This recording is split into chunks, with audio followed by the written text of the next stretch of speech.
Bertemu kembali bersama Cikgu Vin pada hari ini. Okey, terlebih dahulu, hari ini apa yang kita akan belajar ialah mengenai karangan.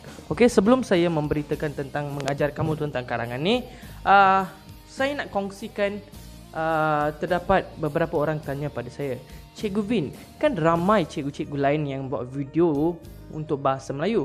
Kenapa Cikgu Vin pun nak buat video bahasa Melayu? Ini sebab dia. Okey, terdapat banyak cikgu-cikgu yang hebat, okey, hebat daripada saya. Tetapi di sini saya ingin menyampaikan ilmu yang saya tahu, okey, dengan teknik saya, dengan keunikan saya sendiri, iaitu saya suka main gitar, lepas tu saya suka mengajar secara sempoi. Okay, that's my method of teaching. So mungkin akan ada perbezaan antara saya dengan cikgu-cikgu lain. Cuma cikgu-cikgu lain tu, saya tak adalah cakap saya ni sehebat cikgu-cikgu tersebut. Cuma saya nak sampaikan apa yang saya tahu. Mungkin teknik saya ini mudah untuk kamu, ataupun cara pengajaran saya lebih, orang kata, best sikit lah untuk kamu. Okay, jom kita masuk ke dalam topik. Yes, alright. Hari ini apa yang kita akan bakal lihat ialah tentang karangan. Okay, kebanyakan pelajar, alright, kebanyakan pelajar diorang ada masalah dalam membuat karangan. Ada kesukaran untuk membuat karangan. Diorang kadang-kadang saya tanya, kenapa kamu tak boleh dapat markah yang baik dalam karangan? Dia cakap, apa yang diorang cakap adalah, Cikgu Vin, saya ni macam-macam saya berfikir tapi idea tu tak keluar. Saya perah otak saya tapi tak keluar idea. Orang kata tak ada idea, tak boleh nak berfikir, otak cram. Okay, so hari ini apa yang saya nak buat adalah, cikgu nak ajar kamu tentang karangan, tetapi bukan cara pendahuluan, isi-isi, cara penutup macam tu. Cikgu nak ajar kepada pelajar-pelajar yang memang hopeless, tak tahu nak buat karangan macam mana, tak tahu nak gunakan idea apa, tak tahu nak isi-isi macam mana, nak kaitkan isi-isi. Hari ni cikgu nak ajar kepada pelajar-pelajar yang lemah untuk membuat karangan. Okey, apa yang kita akan lihat pada hari ini ialah kita akan lihat tentang karangan, punca, faktor, sebab, cara, langkah atau usaha. Saya ulang balik, karangan fakta yang kita akan lihat adalah punca, contohnya soalannya keluar tentang punca, faktor, sebab, cara, langkah atau usaha yang berkaitan hanya tentang isu moral. Saya ulang balik, yang hanya berkaitan tentang isu-isu moral. Apa itu isu-isu moral? Okey, isu-isu moral adalah, sebagai contoh, karangan itu tanya faktor, pembuangan bayi di kalangan remaja. Punca berlakunya gejala vandalisme. Okey, sebab-sebab berlakunya gejala ponting sekolah. Cara-cara mengatasi gejala buli. Langkah-langkah untuk mengatasi gejala-gejala lumba haram. Okey, contohnya gejala lumba haram. Alright. So, ini semua adalah isu-isu moral. Okey, our moral values. So, kalau soalan keluar seperti itu, bagaimana kamu boleh jawab? Okey, hari ini cikgu nak memperkenalkan kepada kamu 5 pihak yang penting. Okey, ingat kita ada 5 pihak yang penting. Okey, 5 pihak ni jangan lupa kalau ada apa-apa karangan atau punca, faktor, sebab, cara, langkah, okey, berkenaan dengan isu moral. 5 pihak ini adalah pihak yang penting kamu harus memberi penekanan. You must write these 5 peoples. Okey, mereka adalah penting, pihak yang penting, peranan. Okey, yang pertama sekali, okey, contohnya, apa yang kita akan lihat ialah, kita akan lihat tentang karangan langkah-langkah mengatasi gejala ponting sekolah. Okey, pernah tak ponting sekolah? Yang tengok video ni, pernah? Okey, saya pernah ponting sekolah lah. Ponting sekolahnya maksudnya bukan ponting pergi ke sekolah tapi keluar panjat. Bukan macam tu. Saya pernah ponting sekolah sebab saya cakap dengan mak, saya tak siap kerja rumah. Saya ada satu hari itu saya tak siapkan kerja rumah matematik saya. Sebab cikgu matematik saya ni memang garang gila, orang kata kan. Dia memang garang gila. Kalau tak siap kerja rumah, dia akan pam melayang rotan dia nanti. Jadi saya tak siapkan kerja rumah. Saya cakap dengan mak saya, mak, saya sakit perut mak, saya tak nak pergi sekolah hari ni. Itu saya pernah ponting sekolah. Okey, itu cara saya ponteng sekolah. Okey, saya tidak mengajar kamu untuk cara ponteng. Jangan pula cakap dengan mak, Cikgu Vin cakap sakit perut nanti tak payah pergi sekolah. Bukannya, cikgu hanya beri contoh yang saya pernah lakukan. Alright. Ponteng sekolah. Ponteng sekolah ni adalah, kita lihat sejak kebelakangan ni kan, ramai pelajar-pelajar yang suka ponteng sekolah. Kerana apa?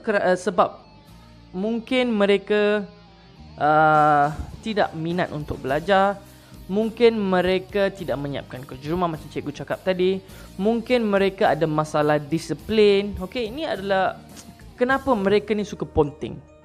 Okey, alright. Jom kita lihat bagaimanakah kita langkah-langkah untuk mengatasi gejala. Contohnya soalan tadi langkah-langkah kan. Okey, bagaimana kita boleh mengatasi gejala ponteng sekolah? Alright. Pihak ibu bapa. Okey, setiap kali kamu kaitkan pihak ibu bapa, pihak ibu bapa ni adalah pihak yang penting kerana apa juga isu moral, ibu bapa adalah salah satu orang kata salah satu perkara yang penting kamu kena kaitkan. Okey, mereka adalah pihak yang penting. Salah satu pihak yang penting kamu harus kaitkan. Because ibu bapa ni yang meluangkan banyak masa bersama kanak-kanak, anak mereka. Jadi mereka yang mendidik anak mereka. Okey, jika kamu lihat saya mengaitkan perkataan mendidik, ibu bapa haruslah mendidik anak sejak kecil lagi. Ibu bapa haruslah mendidik anak mereka sejak kecil lagi. Okey, bah kata pepatah, melentur bulu biarlah dari rebungnya. Okey, mendidik anak sejak kecil lagi. Nampak saya kaitkan dengan peribahasa. Lepas tu meluangkan masa atau okey, kita tengok jadi contoh dulu Okey, kita tengok jadi contoh. Okey, ibu bapa harus menjadi contoh yang baik kepada anak mereka. Bagaimana acuan, sini tak ada bagaimana. Okey, tulis NA. Bagaimana acuan, begitulah kuihnya. Bagaimana acuan, begitulah kuihnya. Okey? Jadi contoh, meluangkan masa. Okey, masa itu emas. Kalau masa itu telah kita bazirkan, tidak boleh mengembalikan. Okey, we cannot bring back the time. Alright? Jadi ibu bapa memainkan peranan yang penting. Okey? Keyword is mendidik, menjadi contoh, meluangkan masa. Peribahasa, melentur bulu biarlah dari rebungnya. Bagaimana acuan, begitulah kuihnya. Peranan pihak ibu bapa. Peranan pihak kedua, pihak sekolah. Okey, bagaimana pihak sekolah? Pihak sekolah haruslah memberikan hukuman yang berat kepada pelajar-pelajar yang melanggar undang-undang atau peraturan sekolah. Okey. Dan juga mengadakan kempen atau ceramah motivasi. Okey, kempen kesedaran ataupun ceramah motivasi kepada pelajar-pelajar sekolah supaya mereka takut untuk ataupun mereka tahu betapa negatifnya perkara memonteng sekolah. Okey? Pihak sekolah boleh menggunakan peribahasa bagai mencurahkan air ke atas daun keladi.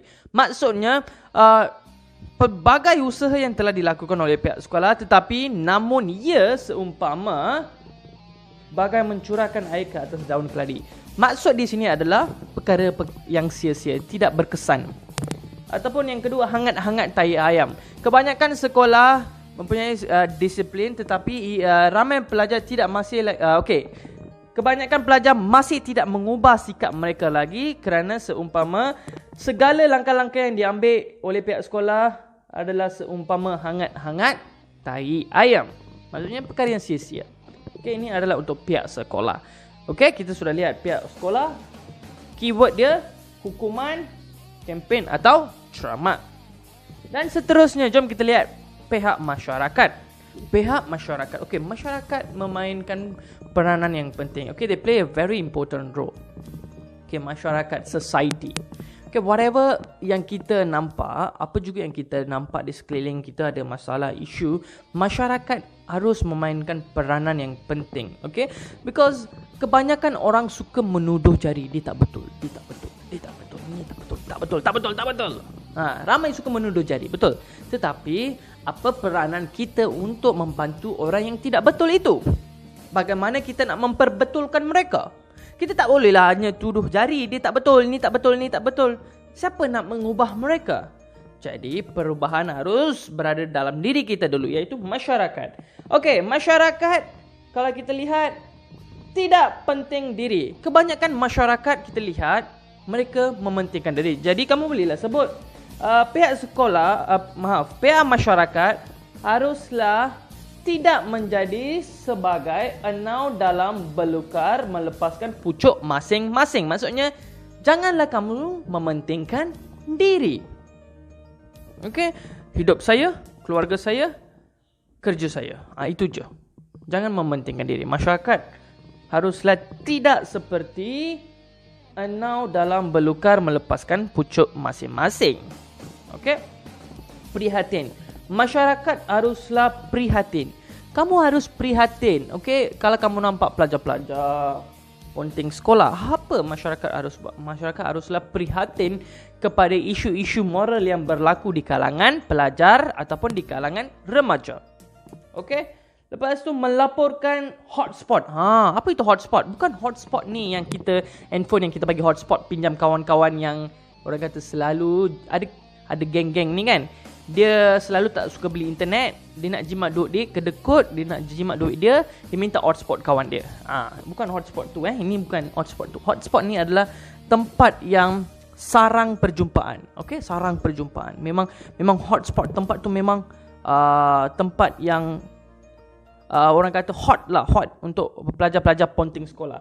Alright, jika masyarakat nampak pelajar-pelajar berkumpul atau ramai orang di satu tempat dan memang kamu tahu itu adalah hotspot, mereka selalu lepak ponting sekolah, mereka pakai baju sekolah tapi tak pergi sekolah, tapi tempat mereka lepak, melaporkan hotspot pelajar-pelajar berlepak kepada pihak berkuasa atau pihak sekolah.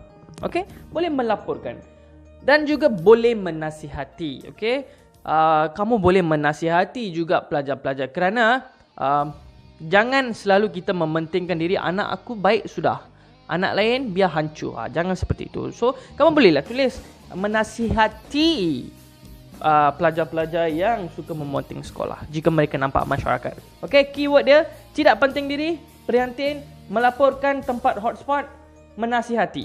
Okey, itu masyarakat. Dan keempat adalah media massa. Media massa inilah adalah media elektronik macam radio, televisyen, okey, media massa. Okey, media elektronik. Alright, media massa, apa peranan yang mereka boleh lakukan ialah bekerjasama. Bekerjasama. Iklan kesedaran. Tidak tayang perkara yang negatif. Okey, media massa, okey, kebanyakannya mata mempunyai kuasa untuk menarik sesuatu. Otak kita ni kan, dia lebih tangkap ataupun lebih cepat menangkap sesuatu yang kita lihat berbanding dengan kita dengar. Jadi mata ni penting. Whatever we see, it will attract first to our brain. The colours, okay, warna ataupun apa-apa yang kita nampak tu kan, dia akan masuk ke dalam otak kita dahulu berbanding apa yang kita dengar. Okay? Jadi media massa ini, apa yang kamu boleh kaitkan adalah, kamu boleh cakap pihak media massa haruslah bekerjasama dengan pihak sekolah ataupun pihak kerajaan untuk mengatasi gejala ponting sekolah. Okey, pihak media massa juga boleh menayangkan iklan-iklan kesedaran tentang ponting sekolah ataupun menayangkan kepentingan pergi ke sekolah setiap hari kepada pelajar-pelajar melalui iklan-iklan lah. Okey, dan juga pihak media massa juga harus mengelakkan atau memberhenti menayangkan perkara-perkara yang negatif. Okey, kita lihat pelajar-pelajar suka mempengaruh ataupun terpengaruh dengan ajaran-ajaran media massa pada masa kini. Okey, kita lihat mereka ke arah barat ataupun mereka ke arah K-pop. Apa yang mereka lihat, mereka menggunakan atau mengaplikasikan pada diri mereka sendiri. They apply to themselves. Alright. Jadi itulah. Pihak media massa jangan menayangkan perkara-perkara. Okey, kamu boleh sebut pihak media massa haruslah tidak menayangkan perkara-perkara negatif supaya pelajar-pelajar tidak terpengaruh untuk melakukan gejala ponteng sekolah. Okey, ini pihak media massa. Keyword dia bekerjasama, iklan kesedaran dan tidak tayang perkara negatif. Okey, kita dah lihat. Dan akhir sekali, jom kita lihat peribahasa dia. Bulat air kerana pembentung, bulat manusia apa? Kerana muafakat. Maksudnya bekerjasama, bersatu padu dengan pihak kerajaan, dengan pihak sekolah supaya kamu boleh mengatasi gejala apa? Ponteng sekolah. Alright.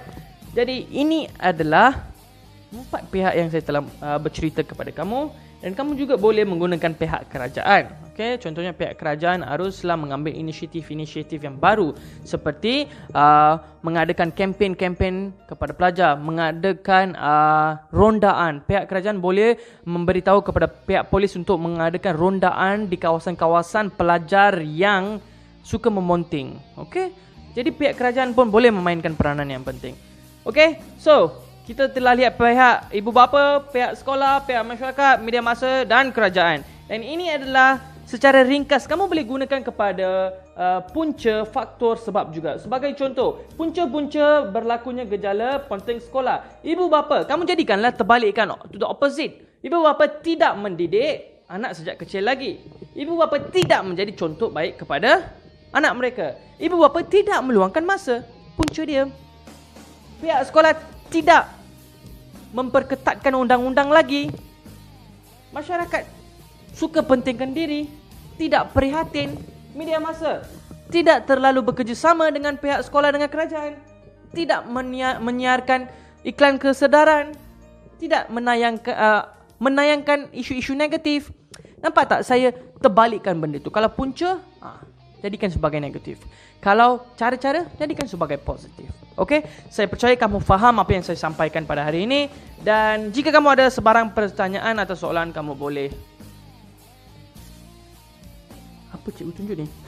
Kamu boleh tanya di komen. Okey, semoga apa yang saya ajar dapat memberi manfaat dan ilmu baru kepada kamu. Okey, so ibu bapa, sekolah, masyarakat, media massa dan kerajaan. Ingat, apa-apa isu moral, ingat pihak ibu bapa, sekolah, masyarakat, media massa. Mereka adalah pihak yang penting. Okey? Dan saya pasti jika kamu ingat ni, kamu akan ada idea untuk buat.